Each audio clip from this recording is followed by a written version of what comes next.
ഇപ്പോൾ നാം ശ്രവിച്ചുകൊണ്ടിരിക്കുന്നത് morning voice എന്ന ആത്മീയ ശുശ്രൂഷയാണ്. ഇന്ന് വെളിപ്പാട് പുസ്തകത്തിൽ നിന്നും കർത്താവിൻ്റെ ദാസൻ TG മാത്യു കോന്നി ധ്യാനചിന്തകൾ പങ്കുവയ്ക്കുന്നു. എന്നെ തേടി നീ മണ്ണിൽ വന്നെന്നോ, എന്നെ തേടി നീ മണ്ണിൽ വന്നെന്നോ, എന്നെ സ്നേഹിച്ചാകയാൽ തൻ ജീവൻ തന്നെന്നോ, എന്നെ സ്നേഹിച്ചാകയാൽ തൻ ജീവൻ തന്നെന്നോ, ബലഹീനനാകുമെന്നെ താങ്ങും നല്ല നാഥനെ, പല കോടി സ്തോത്രം പാടി നിന്നെ വാഴ്ത്തിടുന്നു ഞാൻ. ദൈവ തിരുനാമം മഹത്വപ്പെടുമാറാകട്ടെ. മോർണിംഗ് വോയിസ് എന്ന ആത്മീയ ശുശ്രൂഷയാണ് നാം ഇപ്പോൾ ശ്രവിച്ചുകൊണ്ടിരിക്കുന്നത്. എല്ലാ പ്രിയപ്പെട്ടവർക്കും വേഗം വരുന്ന കർത്താവായ യേശുക്രിസ്തുവിൻ്റെ നിസ്തുല്യ നാമത്തിലുള്ള പ്രഭാതവന്ദനം പ്രാരംഭമായിട്ട് അറിയിക്കുകയാണ്. കഴിഞ്ഞ 39 എപ്പിസോഡുകളായിട്ട് വെളിപ്പാട് പുസ്തകം 1, 2 അധ്യായവും 3-ാം അധ്യായത്തിൻ്റെ 7 വരെയുള്ള വാക്യങ്ങളിലൂടെയും സഞ്ചരിച്ച് ചില ആത്മീയ സത്യങ്ങൾ നമുക്കൊരുമിച്ച് വിചിന്തനം ചെയ്യുവാൻ ഇടയായി. ഒന്നുകൂടി വ്യക്തമാക്കിയാൽ 5 സഭകളെക്കുറിച്ചുള്ള ദൂതിൽ പറഞ്ഞിരിക്കുന്ന ചില ആത്മീയ സത്യങ്ങളാണ് നാം ഇതുവരെ വിചിന്തനം ചെയ്തത്. ഇന്ന് 6ാമത്തെ സഭയാകുന്ന ഫിലദൽഫിയ സഭയ്ക്കുള്ള ദൂതിലേക്കാണ് നാം പ്രവേശിച്ചിരിക്കുന്നത്. 3-ാം അധ്യായം 7 മുതൽ 13 വരെയുള്ള വാക്യങ്ങൾ ഫിലദൽഫിയ സഭയ്ക്ക് കർത്താവ് കൊടുക്കുന്ന ദൂതാണ്. ഈ വാക്യങ്ങളിലേക്ക് കടക്കുന്നതിന് മുമ്പായിട്ട് മുഖവുരയായി ചില ചരിത്രപരമായ കാര്യങ്ങൾ ചിന്തിക്കേണ്ടതായിട്ട് ഉണ്ട്. സർദീസിന് തെക്ക് കിഴക്കായി ഏകദേശം 30 മൈൽ ദൂരത്താണ് ഫിലദൽഫിയ പട്ടണം സ്ഥിതി ചെയ്യുന്നത്. ഈ പട്ടണത്തിൻ്റെ ഇന്നത്തെ പേര് അലാഷകർ എന്നാണ്. അലാഷകർ എന്ന വാക്കിൻ്റെ അർത്ഥം ദൈവനഗരം എന്നാണ്. ഈ നഗരം ഇന്ന് തുർക്കിയുടെ കൈവശമാണ് ഇരിക്കുന്നത്. 1-ാം ലോകമഹായുദ്ധം വരെയും നാമമാത്രമായ ക്രൈസ്തവ സാക്ഷ്യം ഈ പട്ടണത്തിന് ഉണ്ടായിരുന്നു. ഇന്നത്തെ സ്ഥിതി എങ്ങനെയാണെന്ന് നമുക്കറിഞ്ഞുകൂടാ. ഇത് ഒരു ഭൂകമ്പ ബാധിത പ്രദേശം കൂടിയാണ്. AD 17 ഉണ്ടായ ഒരു വലിയ ഭൂകമ്പം ഈ പട്ടണത്തെ നശിപ്പിച്ചു. തുടർച്ചയായ ഭൂകമ്പക്കെടുതികൾ മൂലം ജനം ഈ പട്ടണത്തിന് പുറത്തുപോയി താമസിക്കേണ്ടതായി വന്നു. പിന്നീട് റോമിൽ നിന്നുള്ള ധനസഹായത്താൽ ഈ പട്ടണം പുതുക്കി പണിതു എന്ന് നമുക്ക് കാണുവാൻ കഴിയും. 2023 ഫെബ്രുവരിയിൽ തുർക്കിയിൽ ഈ പ്രദേശത്ത് ഒരു വലിയ ഭൂകമ്പം ഉണ്ടാകുകയും അതിൻ്റെ കെടുതികൾ നാം വാർത്താ മാധ്യമങ്ങളിൽ കൂടെ കേൾക്കുകയും കാണുകയും ഒക്കെയും ചെയ്തിട്ടുണ്ട്. അപ്പോൾ ഇങ്ങനെ നിരന്തരമായ പ്രതിസന്ധികളിൽ കൂടി കടന്നുപോയ ഒരു പട്ടണമാണ് ഫിലദൽഫിയ പട്ടണം എന്നുള്ളത്. ഫിലദൽഫിയ എന്ന വാക്കിൻ്റെ അർത്ഥം സഹോദര പ്രീതി അല്ലെങ്കിൽ ബ്രദർലി ലവ് എന്നാണ്. പുതിയ നിയമത്തിൽ തന്നെ ഫിലദൽഫിയ എന്ന വാക്കിൻ്റെ അർത്ഥം വരുന്ന സഹോദരപ്രീതി എന്ന വാക്ക് 7 പ്രാവശ്യം കാണുവാൻ കഴിയുന്നുണ്ട്. റോമാലേഖനം 12:10, 1 തെസ്സലോനിക്കർ 4:9, എബ്രായ ലേഖനം 13:1, 1 പത്രോസ് 1:22, 2 പത്രോസ് 1:7 2 പ്രാവശ്യവും, വെളിപ്പാട് പുസ്തകത്തിൽ ഇപ്പോൾ നാം വായിച്ച 7-ാം വാക്യത്തിൽ 3:7 വാക്യത്തിൽ ഫിലദൽഫിയ എന്ന വാക്കും നമുക്ക് കാണുവാൻ കഴിയുന്നുണ്ട്. അങ്ങനെ 7 തവണ ഇത് സഹോദര പ്രീതി എന്നർത്ഥം വരുന്ന വാക്ക് നമുക്ക് കാണുവാൻ കഴിയുന്നുണ്ട്.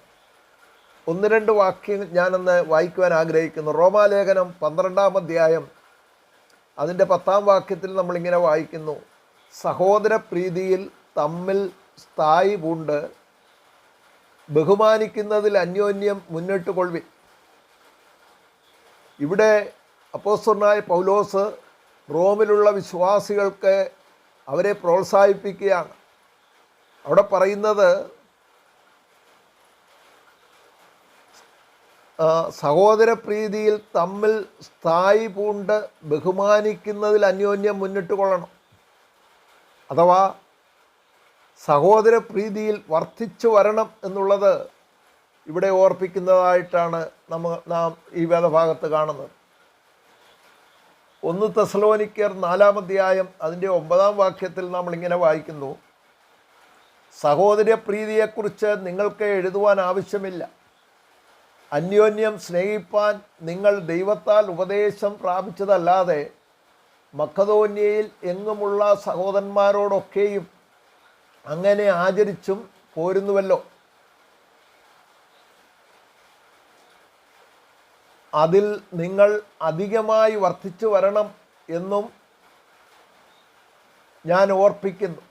ഇതാണ് പൗലോസ് തെസ്സലോനിക്ക വിശ്വാസികളോട് ഓർപ്പിക്കുന്നത്. നമുക്കറിയാം, തെസ്സലോനിക്ക വിശ്വാസികൾ വളരെയധികം പ്രതികൂലങ്ങളിൽ കൂടിയാണ്, കഷ്ടങ്ങളിൽ കൂടിയാണ് ഈ വിശ്വാസത്തിലേക്ക് കടന്നു വന്നിരിക്കുന്നത്.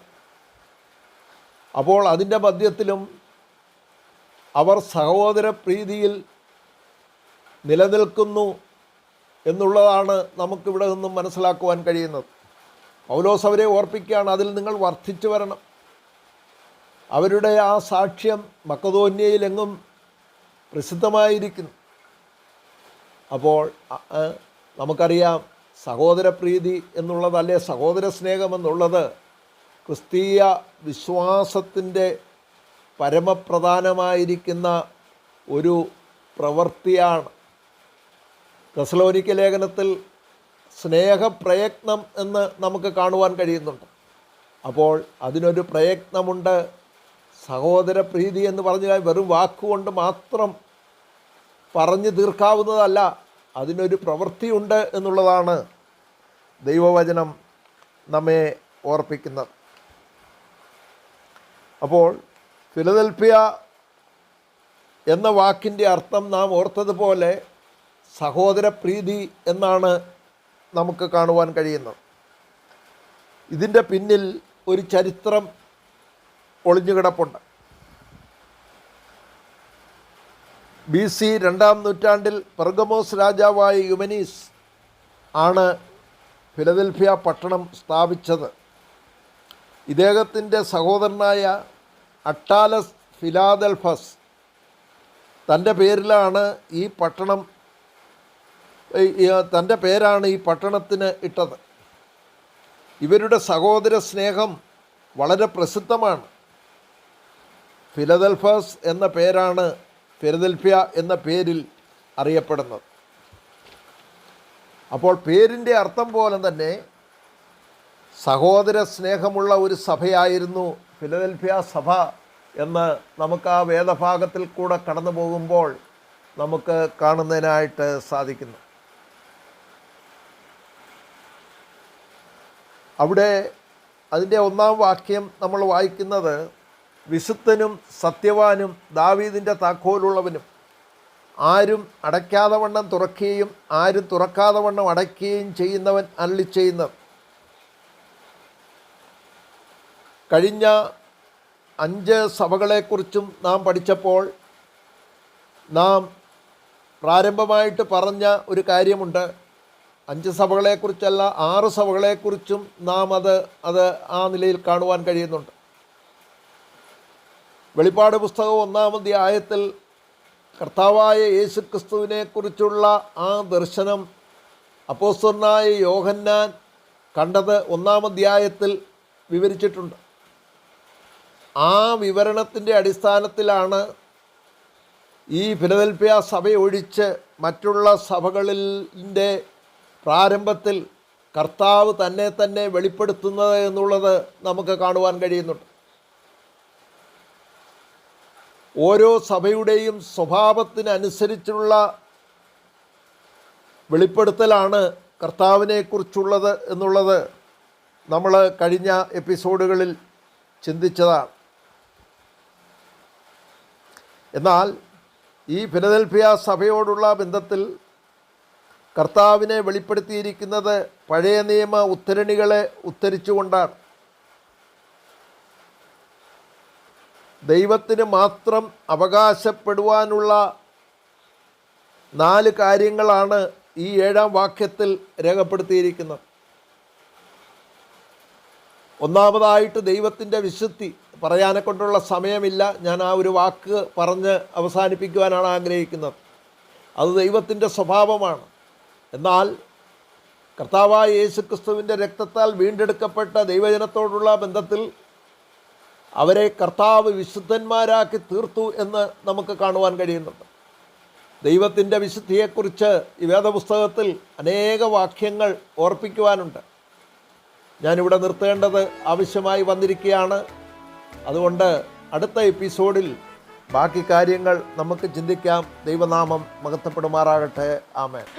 അറിവുകേടുകൾ അധികമുണ്ടെന്നിൽ, അറിവുകേടുകൾ അധികമുണ്ടെന്നിൽ, അറിഞ്ഞു നീ നിന്നരികിലെന്നെ ചേർത്തണയ്ക്കണേ, അറിഞ്ഞു നീ നിന്നരികിലെന്നെ ചേർത്തണയ്ക്കണേ.